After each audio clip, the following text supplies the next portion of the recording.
가슴에 손을 얹고 우리 함께 이렇게 다짐해 보겠습니다. 나는 복 있는 사람입니다. 다시 한번 시작. 그렇게 믿으시는 분은 아멘. 네, 손을 내리세요. 저와 여러분은 복이 있는 사람입니다. 왜냐하면 하나님께서 우리에게 천국을 유업으로 주셨기 때문입니다. 저와 여러분은 천국 백성이기 때문에 천국 백성답게 말하고 천국 백성답게 행동하고 천국 백성답게 생각하는 저와 여러분 되시기를 주님의 이름으로 축원합니다. 우리가 구원받는 것은 믿음으로 구원을 받아요. 그런데 이 믿음이라고 하는 것은 사람의 마음속에 있는 것이기 때문에 눈에 보이지 않는다 생각을 합니다. 그러나 실상 눈에 보이지 않는 것이 아니에요. 왜냐하면 그 사람의 말과 그 사람의 행동을 보면 그 사람의 믿음이 보이는 겁니다. 신앙생활을 20년, 30년 했어도 그 사람의 말을 자세히 들어보면 그 사람 심령 가운데 믿음이 있는지 그 믿음의 수준은 어떠한지가 다 보여요. 그래서 저와 여러분은 말을 하더라도 천국 백성답게 믿음 있는 사람답게 수준 있는 사람답게 그렇게 말하는 저와 여러분 되시기를 주님의 이름으로 축원합니다. 제가 오늘 설교하려고 택한 본문 또 설교하려고 하는 내용은 이미 여러 번 여러분들에게 설교하고 여러 번 여러분들에게 전했던 말씀입니다. 그래서 반복하니까 아이고 목사님 오늘 또 지겨운 말씀하시네, 또 똑같은 말씀하시네 그럴지도 모르겠습니다. 그러나 목사가 반복하는 것은 어떤 거다? 중요한 거다. 한번 따라해 봅시다. 중요한 거다. 특별히 우리 그리스도인들이 이 땅을 살아가면서 어떻게 말을 해야 하느냐, 이게 굉장히 중요한 거예요. 그래서 중요한 거니까 반복한다고 생각하시고 오늘도 또 반복해서 은혜 받으시기를 주님의 이름으로 축원합니다. 제가 13년 전에 서점에 갔어요. 정확히 기억하고 있습니다. 이맘때입니다. 서점에 가서 무슨 책을 읽을까 하고 책을 고르다가 책 제목이 말의 힘이에요. 제가 그 제목을 보고서는 야, 신기하다. 무슨 말에 힘이 있는가? 이런 생각을 했어요. 그리고는 저 책에 무슨 내용이 들어있는가 궁금해서 그 책을 샀어요. 그리고는 집에 가지고 와서 읽었습니다. 보니까 그리스도인이 쓴 책이 아닙니다. 일반 대학교 교수가 쓴 책이에요. 그런데 그 책의 내용은 이런 겁니다. 철학의 흐름이 있는데 철학이 논리학에서부터 시작되어져서 인식론으로 변화되어지더니 오늘날 철학은 언어, 말에 대한 관심, 철학의 중심 주제가 말이라는 거예요. 왜 그런가 봤더니 그 말에는 능력이 있고 그 말에는 힘이 있고 그 말에는 파워가 있다는 거예요. 그 책은 내용이 거기까지만 적혀져 있어요. 왜 사람의 말에 능력이 있고 파워가 있는지는 그 책에서 얘기를 하지 않아요. 그러다가 제가 성경을 읽으면서 이 민수기 13장, 14장의 말씀을 읽으면서 깨달았어요. 왜 사람의 말에 능력이 있고 왜 사람의 말에 권세가 있는지 알게 됐어요. 민수기 13장, 14장의 말씀은 이런 내용입니다. 이스라엘 백성들이 광야에서 애굽에 탈출하여서 가나안 땅으로 들어갈 때에 가데스 바네아라고 하는 곳에 머물렀어요. 그리고는 너무나도 궁금한 거예요. 하나님이 우리에게 허락하신 가나안 땅은 어떤 곳일까? 젖과 꿀이 흐르는 땅이라고 하는데, 사람이 살기 좋다고 하는데, 영원히 우리에게 주신다고 하는데 그 땅은 어떤 땅일까? 그래서 각 지파별로 정탐꾼을 한 명씩 뽑습니다. 그러면 총 몇 명입니까? 정신 차리라고 제가 자꾸 질문 드리는 거예요. 입신에 들어가지 마시라고 자꾸 질문 드리는 겁니다. 한 지파당 한 명의 정탐꾼씩을 뽑으니까 총 12명의 정탐꾼이 돼요. 그 정탐꾼이 40일 동안 가나안 땅을 돌아다니면서 정탐을 합니다. 그 땅이 어떤 땅인지. 그리고는 돌아와서 보고를 하는데 하나님이 젖과 꿀이 흐르는 땅이라고 말씀하셨는데 맞습니다. 너무나도 사람이 살기 좋은 땅입니다. 농사 지어 먹고 살기 참 좋습니다. 짐승 키우기도 참 좋습니다. 그러면서 포도송이를 어깨에다가 메고 왔다잖아요. 그런데 그렇게 그 땅에 대한 상황은 똑같은 보고를 내놓고 있는데 그 땅에 들어갈 수 있느냐 들어갈 수 없느냐는 완전히 다른 의견을 내놓고 있는 거예요. 10명의 정탐꾼은 어떤 의견을 내놓고 있습니까? 못 들어간다는 겁니다. 거기에는 빈 땅이 아니라 이미 사람들이 살고 있는 땅인데 네피림의 후손, 아낙 자손들이 거기 있습니다. 무슨 말인지 모르시죠? 네피림의 후손 아낙 자손의 대표 주자가 누구냐면 골리앗. 골리앗의 키가 2m 70. 그런데 우리는 일반적으로 골리앗만 기골이 장대하고 키가 크다고 하는데 골리앗처럼 그렇게 키가 큰 사람들이 많았어요.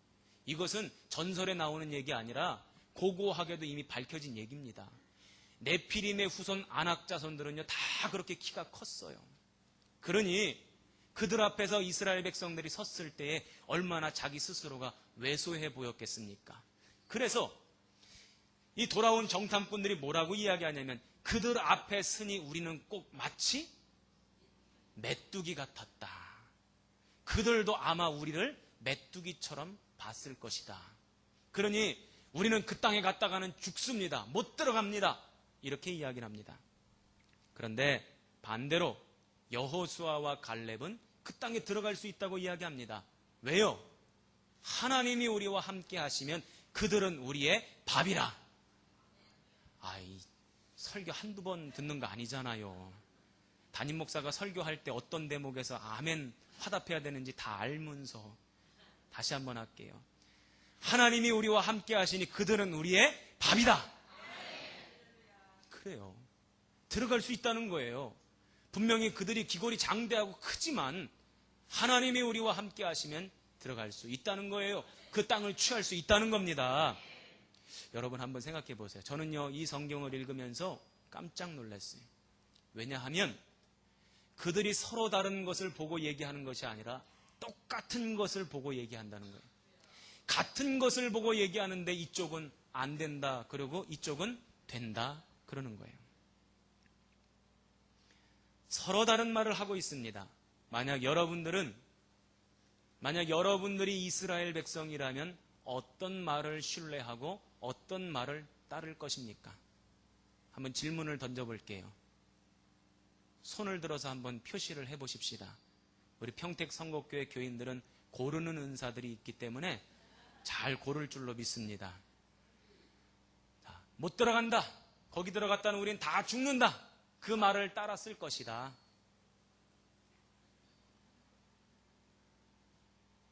나만 손 들고 있나? 아니다. 여호수아 갈렙처럼 믿음으로 들어가면 갈 수 있다고 한 그 말을 나는 따라갈 것이다.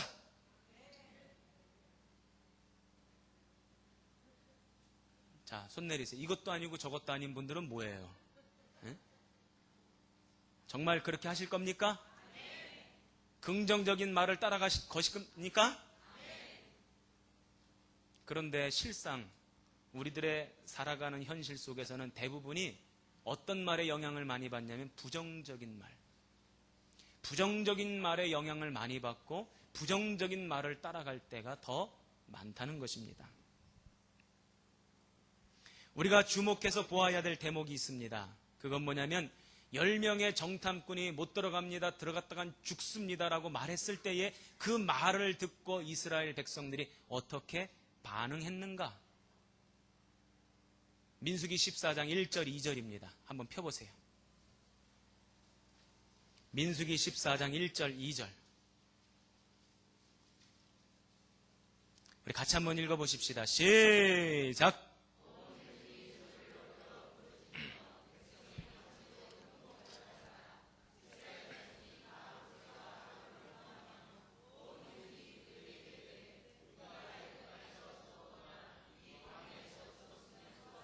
아멘. 이스라엘 백성들이 밤새도록 통곡을 했대요. 아론과 모세를 원망했답니다. 그러면서 한 말이 있어요.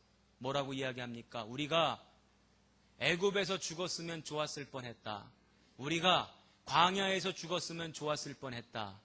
이 말을 합니다. 여러분, 지금 이들이 한 말이 그들의 진정 마음입니까? 아니잖아요. 그들은 너무나도 살고 싶었어요. 그것도 잘 살고 싶었어요. 희망을 갖고 애굽을 탈출했습니다. 소망을 품고 가나안 땅을 향해 가고 있어요. 너무나도 살고 싶은 마음이 강한 사람들입니다. 그런데 말은 어떻게 나왔습니까? 광야에서 죽는 게 좋겠다. 애굽에서 죽는 게 좋겠다. 왜 이것이 중요하냐면 이것이 민수기 14장 28절 말씀과 연결되기 때문입니다. 우리 28절 말씀 한번 찾아보십시다.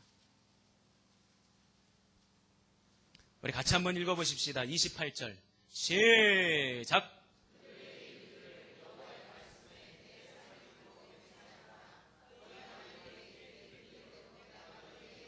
아멘. 주님께서 뭐라고 말씀하시냐면 너희 말이 내 귀에 들린 대로 내가 너희에게 행하리라.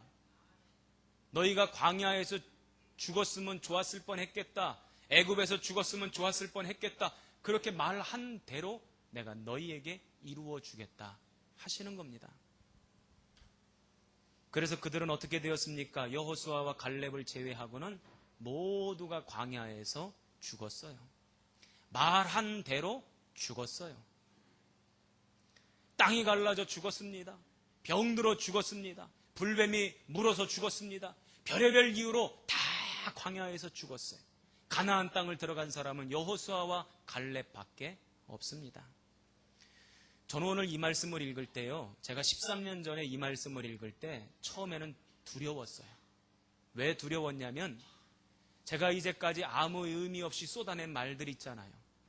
하나님이 기뻐하시지 아니하고 내가 진정 마음속에서 원하지 않았던 말들, 그냥 푸념, 하소연, 부정적인 이야기, 그 모든 이야기들을 하나님께서 다 들으셨다라고 하는 사실을 깨닫고는 제 마음속에 두려움이 밀려오더라고요. 야, 이거 큰일 났다. 내가 잘못 말했구나. 그런데 시간이 지나면서 이 두려움이 변하여 소망이 되더라고요. 왜냐하면 이제까지 잘못 말한 것은 주님 이제 다 상쇄시켜 주시고 지워주시고 이제부터 제가 믿음의 말을 하겠습니다. 하나님이 기뻐하시는 말만 하겠습니다. 그 말대로 이루어질 줄로 믿습니다. 이렇게 마음을 먹고 기도하고 나니까 이 말씀이 소망이 되더라고요. 그래서 제가 일평생 목회하면서 내가 이 말씀 한 말씀 붙잡고 목회해야 되겠다 하고 결정한 말씀이 바로 민수기 14장 28절 말씀입니다. 여러분, 하나님께서는요 다 들으시고 들으신 대로 행해 주시는 분이신 줄로 믿으시기 바랍니다. 그러므로 우리가 아무 의미 없이 하는 말 이거 잘해야 됩니다. 내가 원하는 것을 반대로 말하는 일은 절대로 없어야 합니다. 정말 원한다면 순전한 마음으로 있는 그대로 하나님 앞에 고백하고 하나님께 원해야 됩니다. 한국 사람들의 언어 습관 중에 잘못된 것이요, 요즘 젊은이들이 많이 쓰는 말 가운데 어떤 말이 있는가 봤더니 두 가지가 있는데 하나는 죽겠네, 또 하나는 미치겠네. 이런 말을 너무너무 많이 써요. 껄핏하면 죽겠대, 배고파 죽겠고 밥 먹고 나면 배불러 죽겠대. 여름에는 더워 죽겠고 겨울에는 추워 죽겠대. 일이 많으면 바빠서 죽겠다 그러고 일이 없으면 심심해서 죽겠대. 뭔 죽을 일이 그렇게 많은지. 또 어떤 사람은 미치겠대요. 뭐 이렇게 미칠 일이 많은지 신경질나 미치고 짜증나 미치고 미칠 일이 너무너무 많아. 그런데 이 두 가지를 2단 콤보로 합쳐서 쓰시는 분들이 있어. 미치고 팔짝 뛰어 죽겠대. 그 말 다 하나님께서 듣고 계십니다. 들으신 대로 또 행해 주십니다. 그러므로 그런 말씀은 안 되는 겁니다. 제가 전에 있던 교회에서는 청년부를 담당했는데 그 청년부가 150명 정도 됐어요. 지금으로부터 10년 전이니까 그 당시 노총각, 노처녀 청년들이 저랑 비슷한 나이였어요. 젊은 목사였으니까. 그런데 노처녀들한테 제가 하루는 그랬어요. 니들 자꾸 신랑들 너무너무 고르지 말고 대충 나타나거든 가라. 하나 고르고 둘 고르고 그러면 눈만 높아져서 나중에는 못 간다. 제발 좀 가라. 지들도 시집 가고 싶지. 마음은 간절하지. 그런데 제 앞에서 어떤 한 여자 자매가 그러더라고요.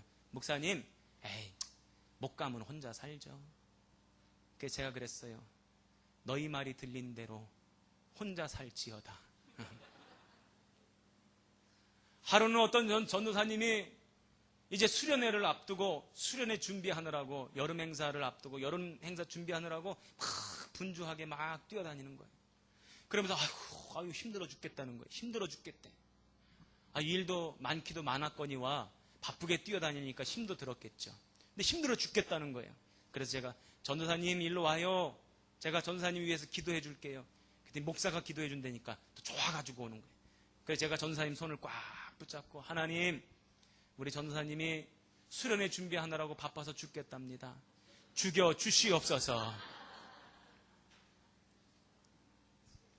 깜짝 놀래고 그 다음부터는 죽겠다는 말 안 쓰더라고요.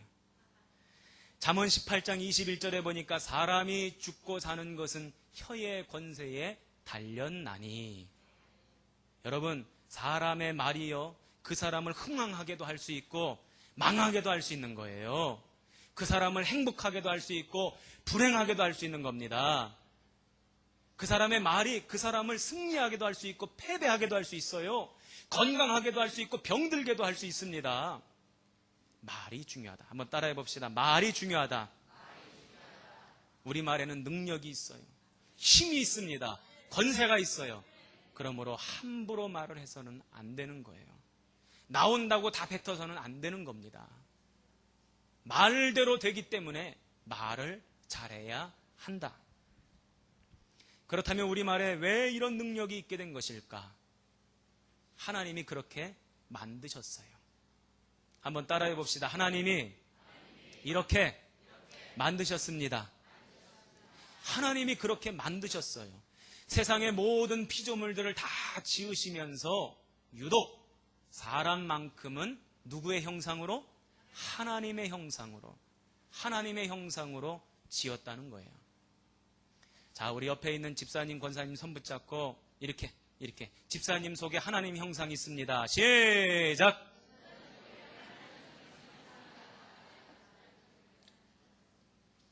여러분 속에 뭐가 있다고요? 하나님의 형상이 있다는 거예요. 하나님의 형상이 있다는 것은요, 하나님의 능력도 있다는 거예요. 하나님 당신에게 있는 능력을 우리에게도 주셨다는 거예요. 창세기 1장에 보면 하나님께서 말씀으로 세상을 창조하십니다. 빛이 있으라 하시니 그대로 되니라. 바다와 땅이 있으라 하시니 그대로 되니라. 세상의 모든 짐승이 있으라 하시니 그대로 되니라. 하나님이 말씀하시니까 그 말씀하신 것이 그대로 되었다는 거예요. 그러면서 세상을 다 지으시고는 우리 사람들에게 세상의 모든 만물을 지배하고 정복하고 다스리라 말씀하시는데, 그러면 우리가 뭐 가지고 정복하고 다스립니까? 말 가지고, 우리의 말 가지고 세상을 정복하고 지배하고 다스리는 거예요. 그래서 우리가 말할 때에 그 말대로 세상이 흘러가고 인생이 흘러가고 우리의 가정이 흘러가는 겁니다. 우리가 예수를 믿게 되면요, 우리 말에 창조의 능력이 있다는 사실을 깨닫게 되고, 그리고 아름다운 인생을 창조해 나가게 되는 것입니다. 한번 따라해 봅시다. 말이 달라지면 인생이 달라진다. 시작! 믿으시면 아멘. 말이 달라지면 인생이 달라져요. 제가 민수기 13장 14장 말씀을 읽으면서 그것을 깨달았어요. 그리고는 그 다음부터는요, 제가 죽겠네 이런 소리 안 합니다. 제가 그런 소리 안 해요. 저에게는 믿음이 있습니다. 제가 죽겠네라고 하면 하나님께서 반드시 죽여주실 것이라고 하는 믿음이 있어요. 속상해 죽겠네 그러면 하나님께서 제 속을 상하게 하실 줄로 저는 믿어요. 간을 상하게 하시고 위를 상하게 하시고 장을 상하게 하셔서 죽여주실 줄로 믿습니다. 왜 아멘들 안 하십니까? 그 믿음이 있어요. 그러니까 제가요, 함부로 말 안 합니다. 저와 여러분의 인생은 무엇으로 만들어져 가는가? 저와 여러분의 인생의 핸들은 무엇인가? 바로 말이에요. 자동차에도 핸들이 있고요. 배에도 키가 있습니다. 비행기에도 조종관이 있어요. 저와 여러분의 인생의 핸들이 무엇입니까? 바로 말이에요. 한번 제가 질문을 드릴 테니까 우리 초등학생처럼 한번 대답해 보세요. 초등학생들이 어떻게 대답해? 네! 하고 대답하죠. 그렇게 대답해 보세요. 여러분들 행복하기를 원하십니까? 네. 초등학생처럼 천진난만하게 다시 한번.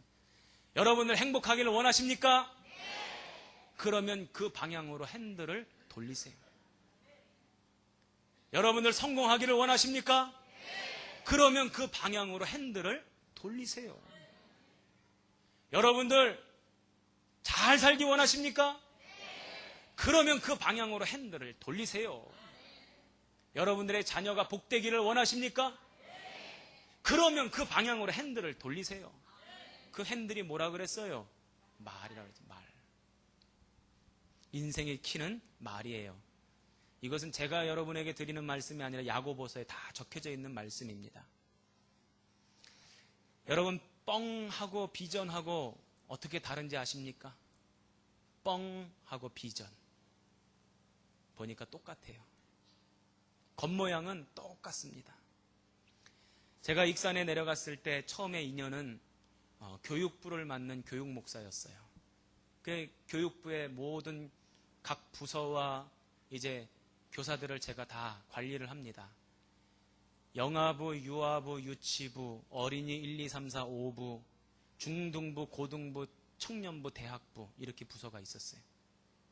다 이렇게 우리 부장님들이랑 제가 이렇게 회의하고 또 교육부 이끌어 나가고 그랬는데 어린이 3부 부장이 저를 볼 때마다 영 떨떠름한 표정이에요. 여러분 표정을 보면 그 사람의 마음이 조금 드러나잖아요. 그렇죠? 우리 옆에 한번 쳐다보세요. 옆에 한번 봐요. 어떤 마음인가 지금 옆 사람이. 나를 만나서 떨떠름한가? 아니면 나를 만나서 좋은가? 아니 그 어린이 3부 부장 선생님은 늘 저를 만날 때마다 좀 표정이 떨떠름해. 안 좋아. 그런가 보다. 그러고 말았어요. 그리고 세월이 흘러가니까 이 사람이 조금씩 저랑 가까워져서 나중에는 아주 친밀한 관계가 됐는데 제가 따져 물었어요. 집사님 제가 처음에 왔을 때 저를 영 안 좋은 얼굴로 보고 떨떠름하게 생각하고 저 안 좋아했던 것 같은데 왜 그랬어요? 그랬더니 그 집사님이 목사님 어떻게 하셨어요? 어떻게 알기는 표정에서 다 드러나지. 왜 그랬냐고 내가 물어봤어요. 그랬더니 그 집사님이 말씀하시기를 목사님은 좀 뻥이 세신 것 같아가지고 저보고 좀 뻥이 세대요. 무슨 얘기냐고 그게.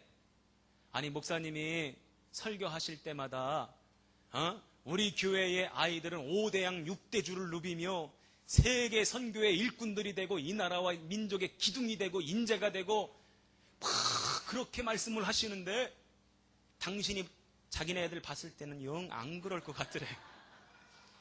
목사님은 막 애들을 막 축혀 세우고 엄청난 사람들이 될 것처럼 막 그렇게 말씀하시는데 자기가 봤을 때는 안 그럴 것 같더라는 거예요. 그래가지고 저 강 목사님은 좀 뻥이 세시구나 그렇게 생각을 했다는 겁니다. 제가 거기서 깨달았어요.